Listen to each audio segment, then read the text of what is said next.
Hello नमस्ते गाइजहरु म चाहिँ अहिले त्रिशुल जाँदैछु। त्रिशुल जाँदाखेरि दुईटा बाटो छ, एउटा मैलुङ बाटो एउटा रसुवा धुन्जे बाटो। अनि यो दुईटा बाटोमा मैलुङ बाटो आउँदा एकदमै सर्टकट पर्छ, सबरुबेसी अनि रसुवा माथि लाङटाङ घुम्नको लागि आउँदै हुनुहुन्छ भने तल्लो बाटो मैलुङ बाटो चाहिँ 20 किलोमिटरको फरक छ, तल र माथिको बाटो। त्यसकारण तल्लो बाटो चाहिँ अलिकति अफरोड छ भने माथिल्लो बाटो बढी जस्तो पिच र ढलन छ।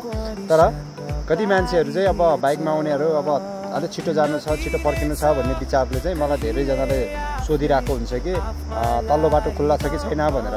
आज म यो भिडियोबाट तपाईहरुलाई जानकारी दिन चाहन्छु। तल्लो मैलुङ बाटो पनि खुल्ला छ है सबैजनालाई।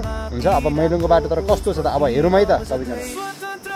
मैलुङको बाटो चाहिँ यहाँ स्याउरुबाट अलिकति यतापट्टि 12 घुम्ती मुनिबाट चाहिँ यहाँ दुईटा बाटो छ। यहाँबाट माथिबाट गए धुन्चे पुग्छ भने यहाँ मुनिबाट गए मैलुङ बाटो है। मैलुङ बाटोको अवस्था हेरौँ है त।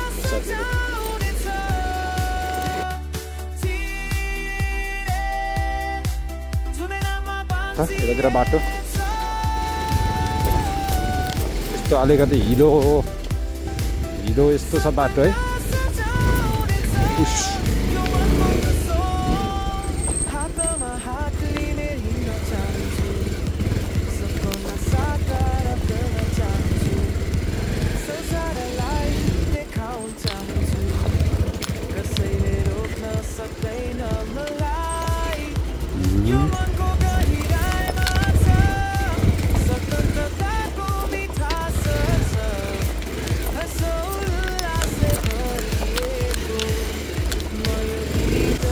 ओहो बाटो त लास्टै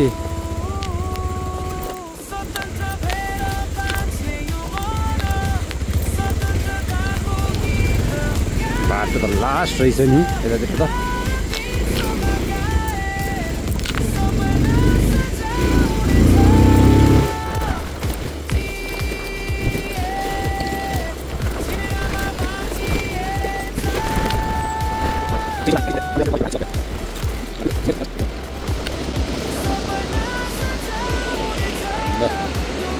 यहाँ पनि